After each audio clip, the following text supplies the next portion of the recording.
Vagón de cola. Y en el capítulo de hoy nos está acompañando Tomás Vega, que nos está contando todo lo que sabe sobre electrificación. Vale, creo que con eso nos ha quedado claramente cuál es el recorrido que hace la electricidad hasta que el tren se mueve. Me gustaría, porque esto no lo sabe poca gente, de dónde viene la palabra catenaria. Cuéntanos. Pues mira, la palabra catenaria, que la gente piensa, no, es que es la curva. Bueno, es la curva, pero ¿por qué es la curva? Pues la palabra catenaria es que hubo un científico que dijo, bueno, voy a imaginarme un hilo que no tenga ninguna rigidez, que yo sujeto por dos puntos y que solamente está sometido a su propio peso.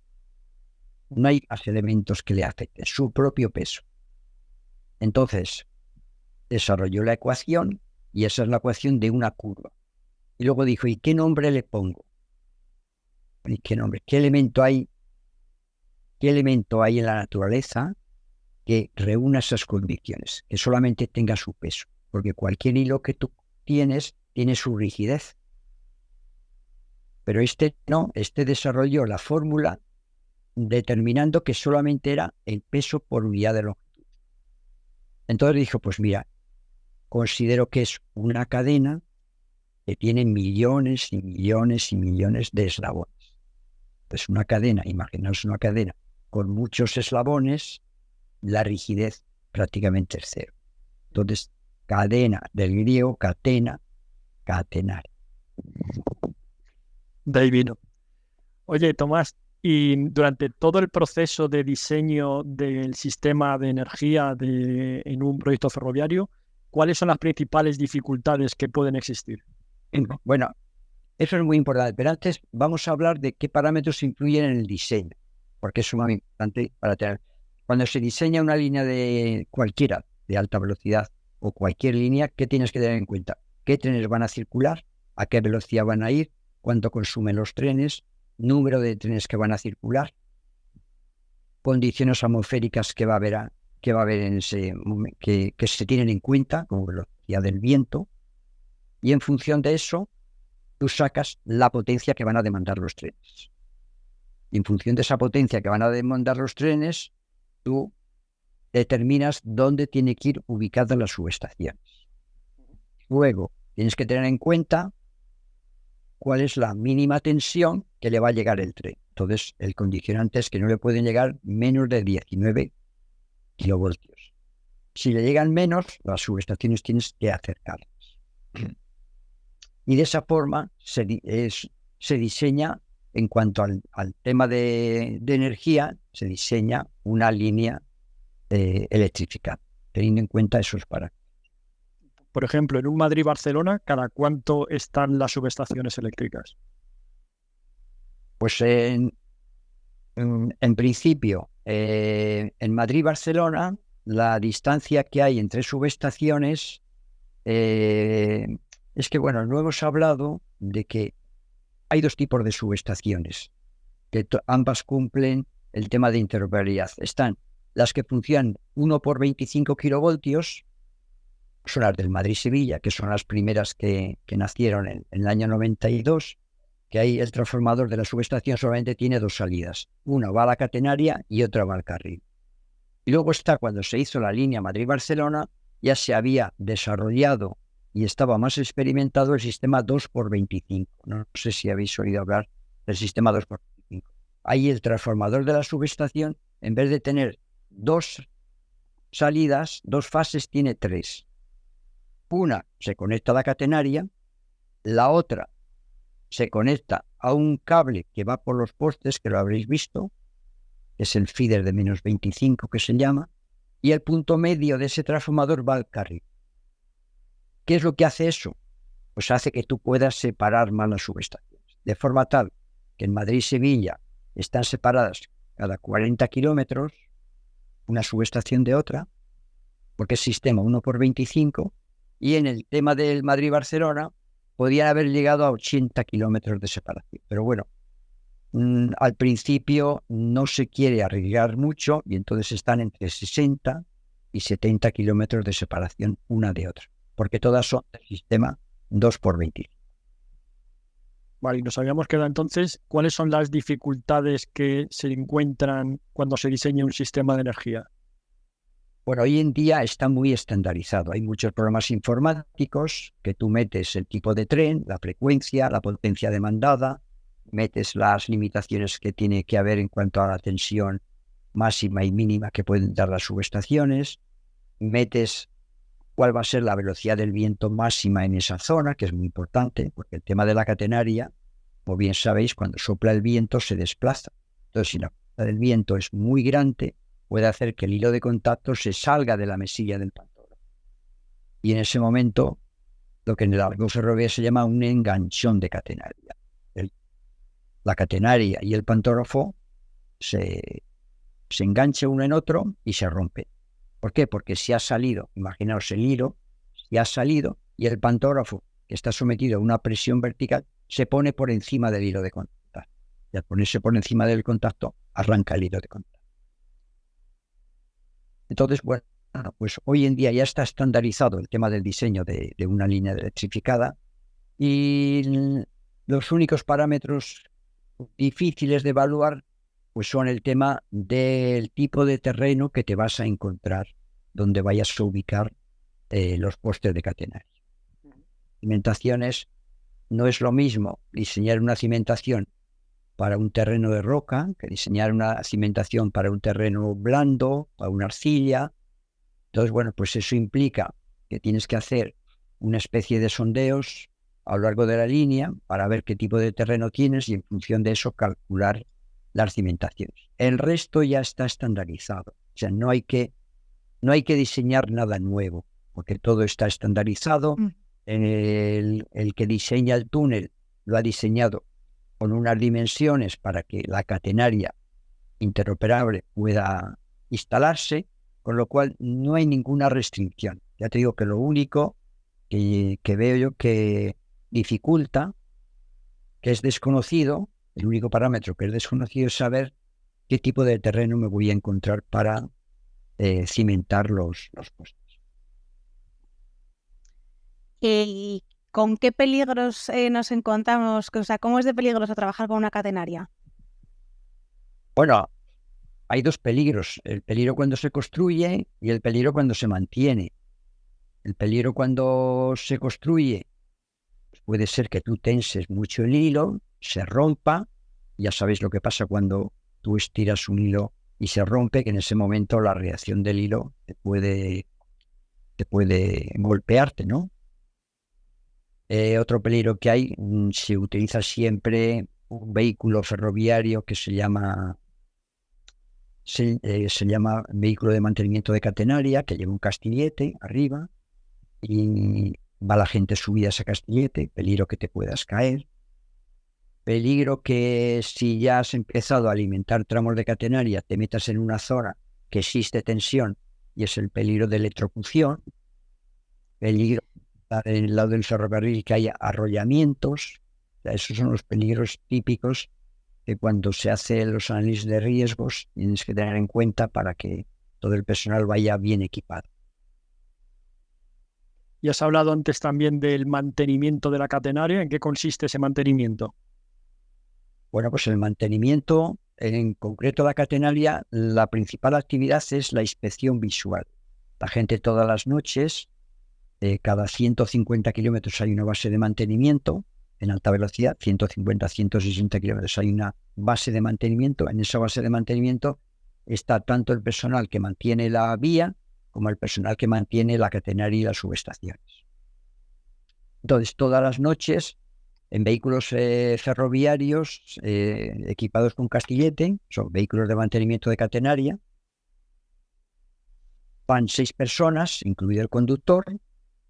Los operarios van arriba, va el jefe responsable de ellos, y luego van 3 personas en el castillete haciendo una inspección visual de cómo se encuentran los elementos, y esa se hace una vez al año. Una vez al año hay que hacer una inspección visual de toda la línea. Y luego se hace una particularizada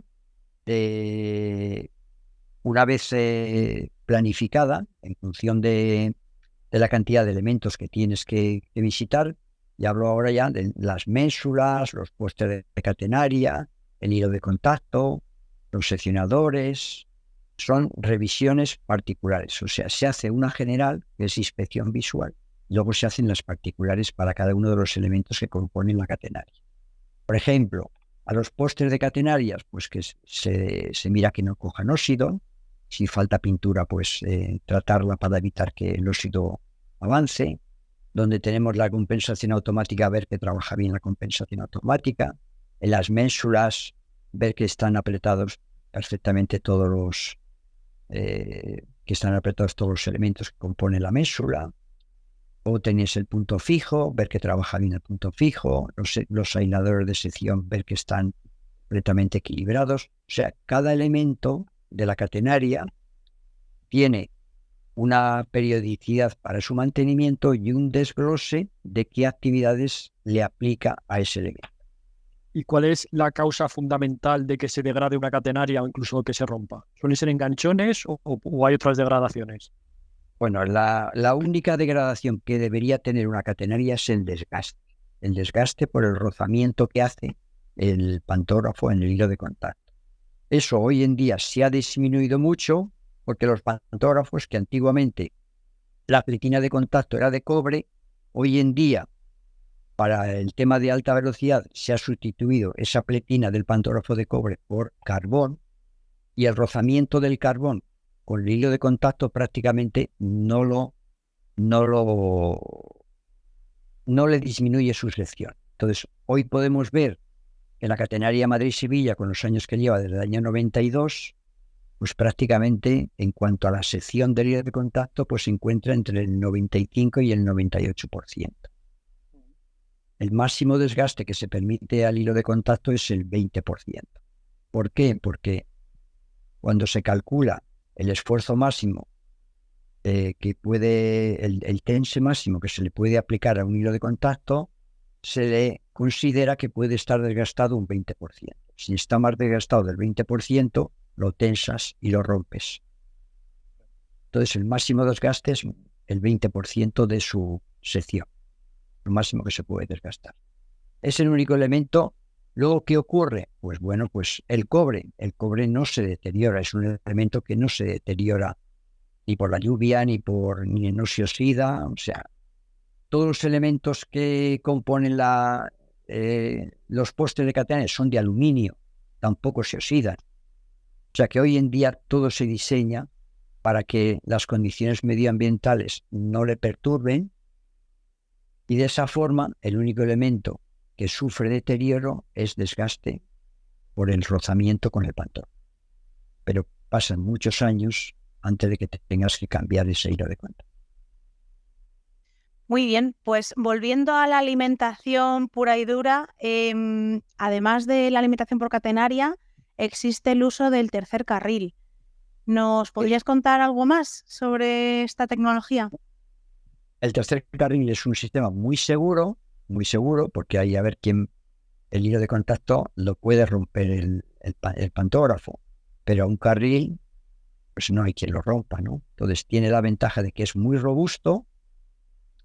El único inconveniente que tiene es que es fácil la electrocución. O sea, porque el carril es un elemento que está lateral no está en altura, sino que está lateral, y cualquier persona pues puede acceder, aunque tú tengas vallado el ferrocarril, pues cualquier persona puede acceder y electrocutarse. Entonces, no se utiliza nada más que en elementos cerrados, le hace metro, túneles, pero no se utiliza. Y otro inconveniente principal que tiene es que las velocidades máximas que se pueden desarrollar con ese sistema hoy en día, no sé si se habrá experimentado, pero hoy en día son del orden de 100 kilómetros hora las velocidades máximas que se utilizan con el tercer carril. Aquí en España, que yo sepa, no tenemos instalado en ningún sitio tercer carril, todos son sistemas de catenaria, y únicamente tenemos catenaria rígida en lugares donde tenemos poco gálibo en el túnel. Pues en lugar de colgar una catenaria que ocupa mucho sitio, se pone de catenaria rígida, que es un perfil de aluminio donde se le ha colocado un hilo de cobre y eso hace que no necesitemos tanto espacio para instalar el hilo de contacto. Pero el flujo de la electricidad en el tercer carril es similar al de la catenaria, de la subestación al tercer. ¿Cómo es ese flujo? Igual, o sea, la energía siempre nace en la subestación. La energía siempre nace en la subestación y la subestación la alimenta a la compañía eléctrica. Entonces alimenta a la compañía eléctrica, a la subestación ya tiene un transformador para adaptar a la tensión que tiene que alimentar la catenaria, en este caso 25.000 voltios. Ese transformador alimenta la catenaria y ya la tienes alimentada la catenaria enfrente de la subestación. Pero como los hilos conducen la corriente, aunque tú lo alimentes delante de la subestación, esa misma tensión la tienes a 40 kilómetros de la subestación. O sea, una vez que alimentas tú un hilo continuo con una tensión, esa tensión la tienes en cualquier punto de ese hilo. ¿Y cómo llega al tercer carril? De la misma forma, el tercer carril nace en la subestación. Vale, ¿y del tercer carril al tren, cómo es ese contacto? Pues el tren lleva un patín lateral, que está en contacto con el carril y se va desplazando ese patín a lo largo del carril. Vale, entonces entiendo un poco por lo que nos has contado que al final todas estas limitaciones y peligros del tercer carril es lo que hace que no esté tan extendido como el sistema basado en catenarias. Exactamente. El tercer carril lo podemos similar un poco a la catenaria rígida. O podríamos ver un poco como la catenaria rígida. Sí, es parecido, ¿no? Solo que en altura. En altura. Entonces, ese tercer carril, si lo instalas tú a 530 y altura, pues ya no tiene peligro de electrocución. Nadie va a llegar a alcanzar esa altura. ¿Pero qué inconveniente tiene? Pues que la velocidad máxima, sin que haya deterioro de ese hilo de contacto que está en la catenaria rígida, pues la velocidad máxima son 120 kilómetros por hora. O sea, no hay ningún sitio donde se haya desarrollado más velocidad con esa catenaria rígida que 120. Entonces, eso ha limitado únicamente se utilice la catenaria rígida en líneas de alta velocidad cuando ya estamos dentro de un túnel. Por ejemplo, el túnel de alta velocidad que une San Martín con Atocha, la electrificación está hecha con catenaria rígida. Pero ahí el tren como máximo va pues eso, a 100 kilómetros por hora. Muy bien, Tomás, pues muchas gracias por tu clase sobre electrificación. A vosotros por ser tan pacientes. Nada, nos ha resuelto muchas dudas. Al final, lo que nos has dado es esa visión gráfica de cómo circula la electricidad, que era un poco lo que yo quería saber. Quería ver desde que nace hasta que mueve el motor del tren, qué recorrido hace, qué elementos hay por el camino, cómo funciona todo eso.